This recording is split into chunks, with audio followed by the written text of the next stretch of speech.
All right, the previous event was harness the power of intention. We've moved on beyond that. Now we are looking at the future of personal power. And my little hook line was changing control is controlling change, or controlling change is changing controls. And we're going to do a nice little deep dive into that, and we're going to be seeing how we can use that to empower ourselves. So, having said that, I'll be doing typical Hollywood style. What we're going to be doing is I'm going to paint the nasty picture first, and then get us all, oh dear, and then we'll bring ourselves out of it, and we'll have the empowerment afterwards. So let's dive right in. Pretty much we'll be looking at the last couple of years, which have been hysterical. We've all felt really empowered in the last couple of years. We've really felt no restrictions whatsoever. There's never been any mass manipulation. We've had on one hand, we've had one specialist telling us that, no, this is all bad and bloody evil and you've got to be such and such. And you have another guy on the other hand saying, no, everything's fine. It's really a false alarm. And we all sit there going, what the hell is going on? We also, I made a little montage recently of, I Googled the pictures of some of our world leaders, of all the presidents. And the photographers had this knack of getting these guys in the most uncompromising expressions, and it was quite funny to have this and it was really apt because it was like, here's your world leaders, people, and there's Boris, looking windswept and interesting. Correct. So I mean, it's like you look at this and you think, here's a guy, that can't even really control his own hairdo. And here he is, we're expecting him to influence Parliament and lead a nation that was once an empire. And it's like, I can't take this guy seriously. Then you've got snoozy Biden, who is, oh my goodness. Okay, and then there's a whole bunch of others close to home. I've even put Putin in that mix, and we know what's going on there. We've even now we have to deal with the aftermath of all the restrictions of COVID and the economic recession that has brought. We're now looking at, we really are having a dearth of quality leaders. And so we're looking at today at trying to, let's build up our own personal power, let's empower ourselves, and we're not going to be pushing it out towards anything outside of ourselves. That's pretty much the main picture. So we can move aside that not so pretty picture, and we find out why there's a trend, and a lot of people still subscribe to that, because we're often a species that are looking for certainty, security, surety, and we find that we'll put these leaders in place and then they'll take care of our interests, and we'll be A for a way. And hopefully they will have our interests at heart. No, they actually don't. So what happens is in fact, the truth is that more often than not, we actually, because we want the safety, certainty, surety, we end up being quite happy to prostitute a lot of our freedoms for the sake of having safety. There's a lot of irony there. All right, yes, so we end up subscribing to the people in power, and then all we do at the end of the day is just have a good bleat and a good moan about just how bad they are, and then that's pretty much it. So we want to get a little bit past that. We want to do a deeper dive. We want to see, right, how can we bring this closer to home? And the first step of harnessing your own power is not subscribing to powers outside of yourself, not putting all of your power into those leaders and into administration. That's why I've been a musician for so many years, and that's why I do this initiative as well, because I'm not really good with taking with authority. My wife Mo entered me into a music competition years ago, which was called Project Fame, and I did pretty well. Got through the first round, second round, third round, and then the fourth round we had to do a questionnaire. So I answered the questionnaire fairly honestly, and as soon as I'd done that, cheers, thanks for coming, you're out. I wasn't even singing that I got booted out. It was from the questionnaire. I don't follow authority very well, and that's because I believe in self-governance. So the first step is self-governance, and not always just putting all your faith in an outside force. You've got to bring it back home. If we're going to be harnessing power, then we have to harness that which is in control. And I love talking about the in control, because the powers that be that are out of control, that are not within us, are out of control. I cannot control anybody else's thoughts. I cannot control their emotions. I cannot control their beliefs, and I cannot control their reactions, their responses. What I do have control over is, although we rarely practice it, is the inner controls are within my control. So I can control my thoughts, my emotions, my beliefs, and my responses, not reactions, responses. So that's the interesting thing about outer control, out of control. Inner control is in control, or within our control. There's the one challenge though. The one problem is that pretty much from a young age we are conditioned, even indoctrinated, and that's even a control issue that's been put upon us, is we are taught and conditioned as to what is acceptable and what isn't acceptable. So from a young age we are pretty much conditioned to what's acceptable to other people and what's not acceptable, and that's pretty much from governments, from schools, from parents, from religious institutions, and all of that. And the grip that they have is being gregarious people. What reinforces all that behavior is that we get significance from it, we get love from it, we get acknowledgement from it, and we even get rewards from it. So growing up, we think that, well, this is a good thing, I'm getting rewards, I'm getting attention, I'm getting love, and that's pretty much what we seek, because if we knock down most of our fears right down to the core issues, it's normally that I'm unlovable, I'm stoksielie, and I'm all alone, and there's very little worth that I have, that I'm unlovable and all alone. And that's a big fear. That's why when we punish criminals, what do? We stick them in solitary confinement. You're separated and completely alone. Okay, so bring it back. So often we are not practicing as much inner controls as we could be because of that past conditioning. So it's time then we got to then actually observe closer and see what our inner controls are doing. Look at it. Am I identifying myself from what served me in the past but no longer serves me now anymore? And I need to upgrade. I need to erase and replace, and I need to move forward so that I can rid myself and get closer to my truer identity, which is I'm going to address a little bit later as we go on. That's also a good way to prime your superpower. I had a really good term for saying, and not bowing to other authority, but actually self-governance. And the slogan that I came up with there is to honor your sovereignty.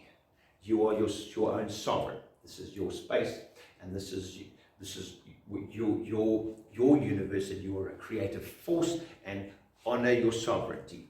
It's becoming your own leader. That was an important point.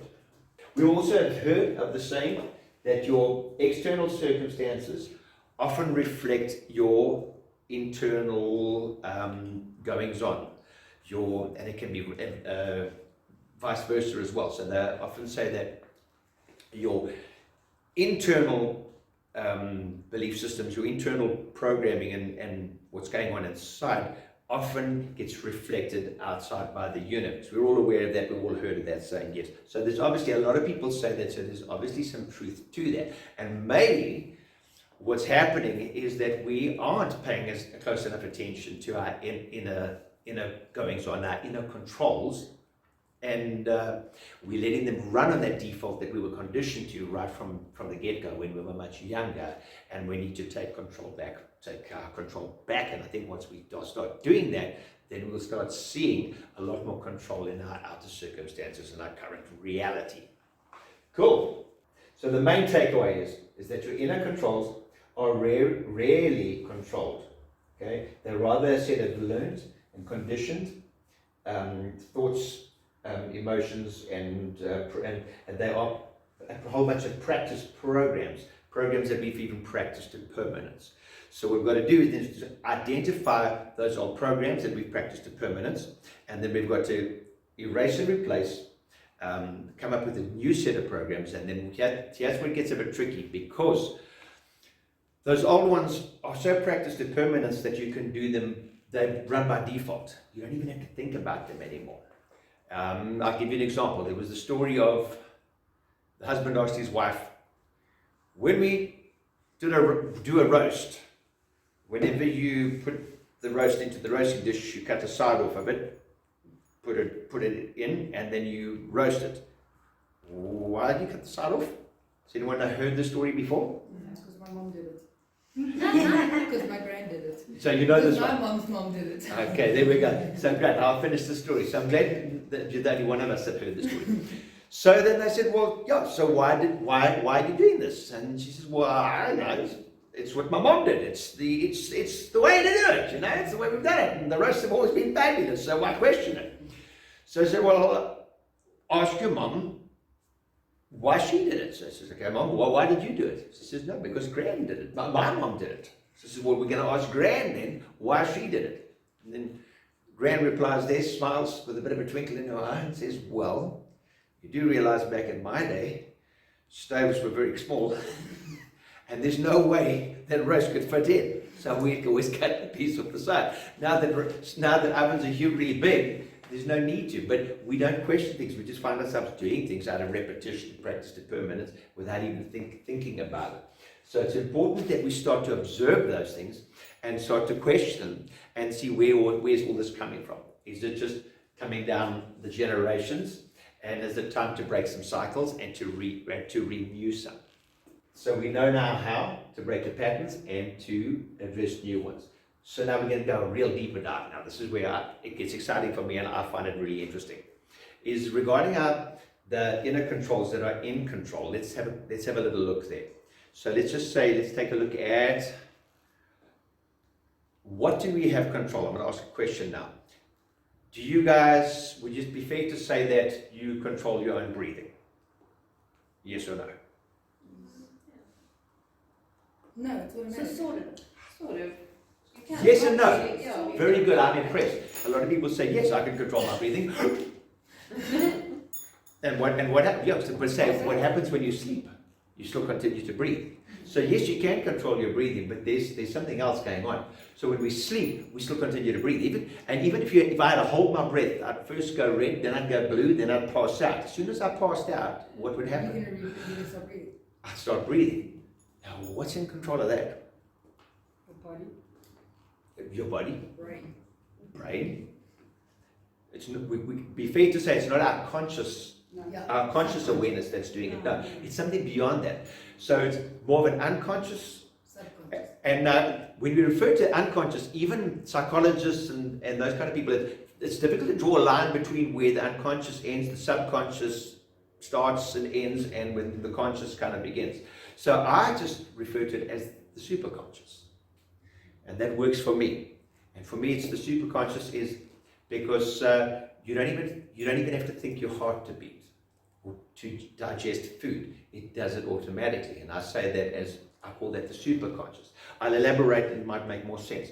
So personally, we have the superconsciousness, which breathing, heartbeat, digestion, and a lot even if you cut yourself, the healing that takes place, you don't have to consciously think yourself to heal. So then, that is a personal level. Now, can we see it on a global level? When we were all under lockdown and we were all put in our houses, locked away in our homes, Mom Nature just suddenly thrived. She just came to the fore and just started to bloom. It was amazing. So for me, super consciousness on a global arena is Mother Nature. Now, if we had a look at a universal level, we'll notice that If we look just in a very small little microscopic, everything seems to be totally random and it doesn't seem to have any form. But if we really zoom way out and we have a look, we'll then notice that all the planets follow an elliptical orbit. And there's form, there's patterns, and there's cycles. There's loops, baby, loops. I love cycles. Everything in life is pretty much cyclical, and hence success loops. That's why that's how I got the name. So there is the super consciousness, and it exists on the personal level, on the global level, and even a universal level. And we've come up with names for the super consciousness, or what affects the super consciousness, and we call it names like God, the universe, a source, creator, love, nature. We all have our different labels for it. It doesn't really matter. For me, I like to use super consciousness because I can appeal to a wider audience, and it doesn't matter what religion anybody is. Everyone can kind of agree that that's common ground.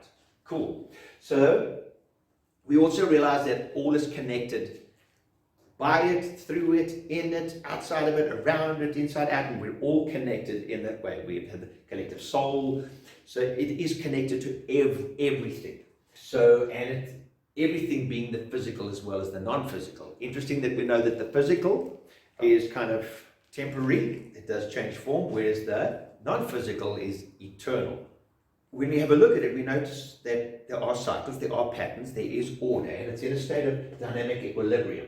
It's in a harmonious state, it's in cycles, or loops like I said, and it more often than not follows the path of least resistance. Not no resistance, but the least resistance. Look how rivers run and water runs.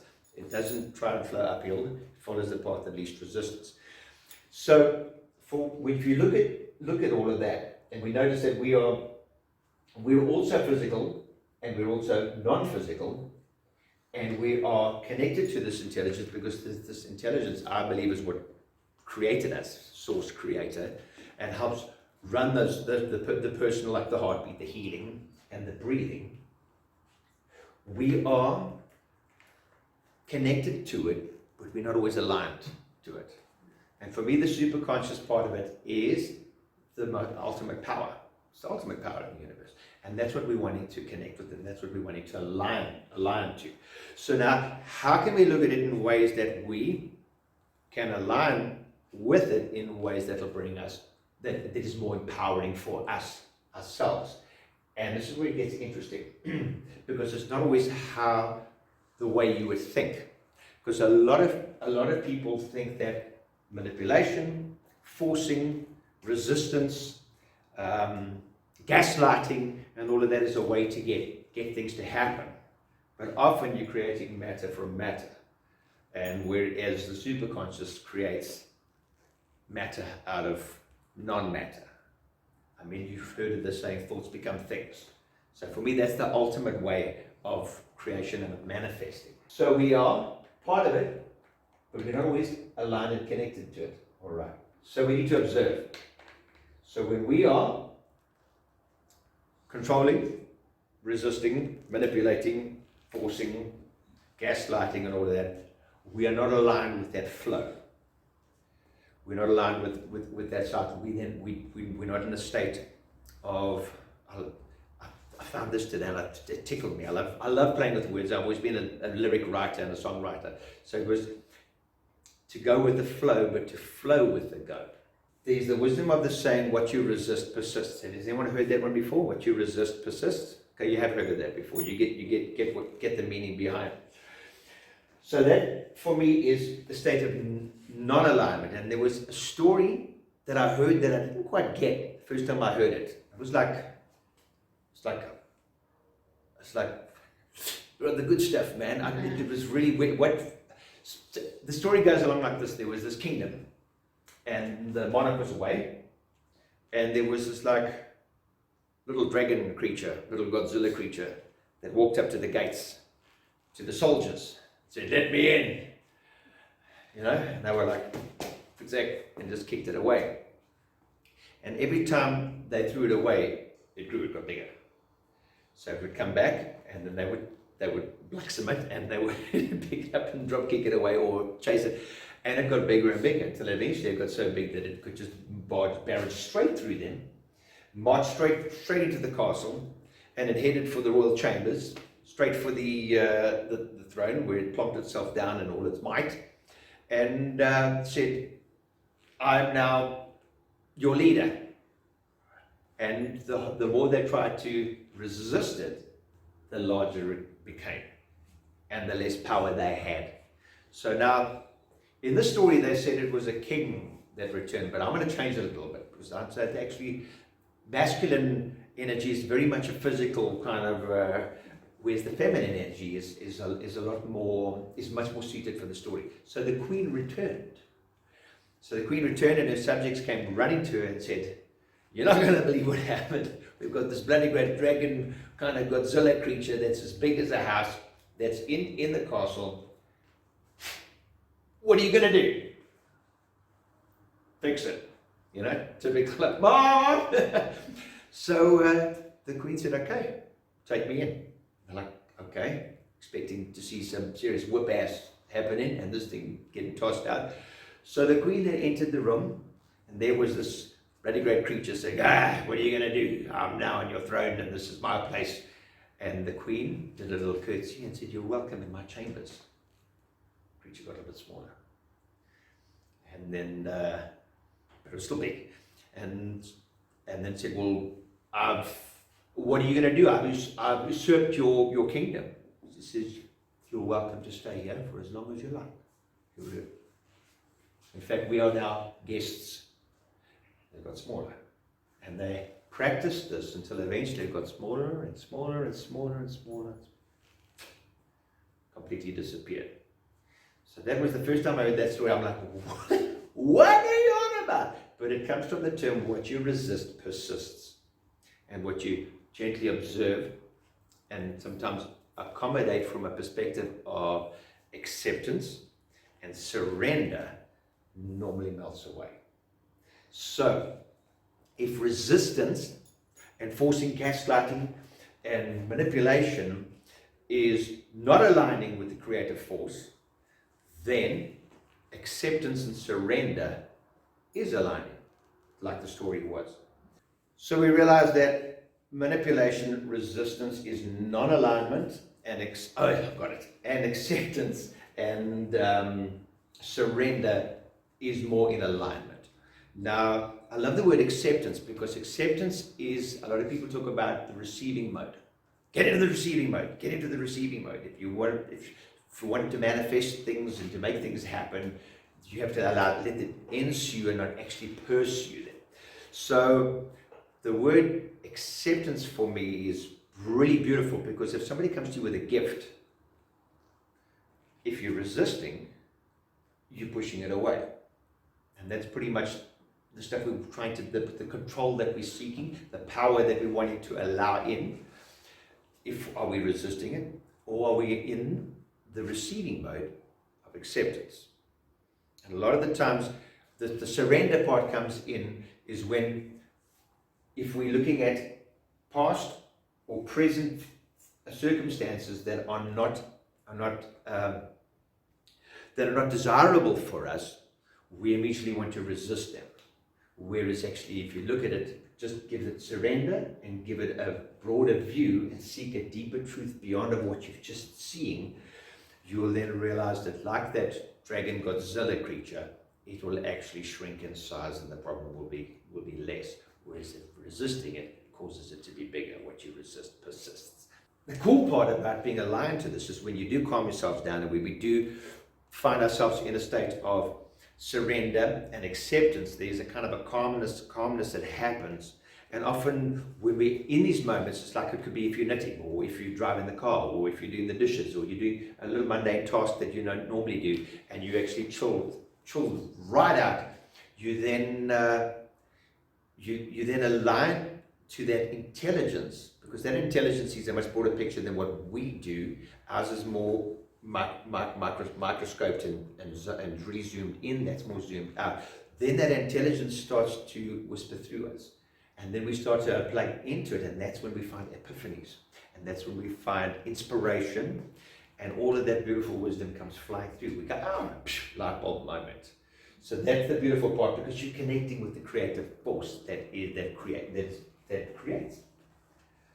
So if we're looking at the premise, we're looking at our potential power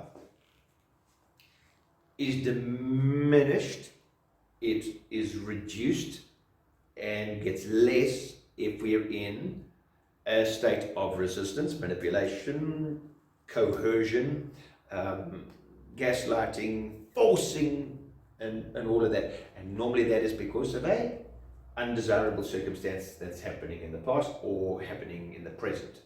Now let's reverse that completely. We're wanting to now increase our potential power, our power potential. So let's reverse all of that. So if we're increasing our power potential, when we're looking at doing the surrendering, we'll be doing the acceptance of what is. And like Einstein says, a problem's never solved by the same consciousness that created the problem. So you've got to transcend that consciousness. And by doing that is you accept, surrender, and then you allow yourself to align and to see it from a different consciousness, where suddenly you can plug in, and that the inspiration, the light bulbs comes for the solutions to breathe in. And I'm missing, yes, I've got it. So the other thing that's just missing is, with that part of the scale was undesirable past or present, then if we really want to tweak it and do the complete opposite, then while we are in acceptance and in surrender, we have not a picture of an undesirable past or present, but we have a vision of a desirable future. And that's where a lot of magic happens, because they also get clear on your vision, get clear on your vision, get clear on your vision. So you're then moving from the state of serenity, not resistance, acceptance, surrender, and I have this vision of a desirable future, what it is that I really want. Then that creative force says, that's what they want to. And if you can align with that for longer time periods, then the manifestation process gets quicker and quicker and quicker, and it gets momentum, and then you'll be on it for longer. All right, we're almost winding up. So the other part that is to really sweeten this and to make it even more powerful is that each and every one of us was created by this. I say you were super consciously conspired. This intelligence didn't just go randomly. There's you. I mean, the hairs in your head are counted, color of your eyes, your DNA. This temple that you have as a body is immaculate. The more we discover it, the more in awe I am of it. So you are not here by any random act, and every single person is so different. Everybody has the unique footprint, unique fingerprint, and that's the physical side, but you're also unique in the non-physical as well. Your personality. Everyone has their unique set of priorities, values, talents, and skills that is different from everybody else. And I refer to that as your unfair advantage. Most of the time we spend our time flying under the radar because we don't want to make waves, we want to be obedient, and so we don't align to that intelligence that's makes you different to everybody else. So more often than not, it's kind of tricky because we've been taught so long, we've been conditioned so long that we actually identify with what we think we are. Meanwhile, it's just been like, good boy, that's me, yeah, because it gets me that attention, love, and acknowledgement. So the trick is doing a deeper look within and saying, what is it about me that makes me different to everybody else? What is my genuine authenticity that sets me apart? Because that's your sacred superpower. And if it's difficult to find that, you can always ask yourself the question, what causes you your greatest pleasure and your biggest pain? Because often those are your indicators because of where your priorities lie. What do you do in your spare time? What do you normally gravitate to when you're not doing anything? Check out what your your Facebook feed splashes up when you're not, maybe that's not a good example because often we use that as a distraction instead of actually doing our inner work. If it is confusing for you, on the Success Loops website, the successloop.com, not .co.za, there is a page of free resources. And on that page of free resources, there's a whole list of assessments. And it's all for free. That's why it's free resources. And it's kind of cool because there are personality tests there. There are your Dr. John DeMartini's, your assessments to figure out what where your priorities are, your values are. There's an Enneagram personality test. There is even your business leadership. So there's a lot of assessments that'll actually give you a lot more clues about where you're at, what makes you tick, and it'll make you start asking some really pertinent questions about what makes me different to everybody else. The other thing I wanted to say is, please feel free to check out the Success Loops YouTube channel, because the previous talk that I did here is on there, plus a whole bunch of other videos. And it's I will have edited it so it'll be a really good reference. So the main takeaways are: don't force but focus, don't repel, rather attract, don't oppose but allow, and don't reject, rather accept. Thanks a lot, guys. Thanks for coming. It was awesome having you here.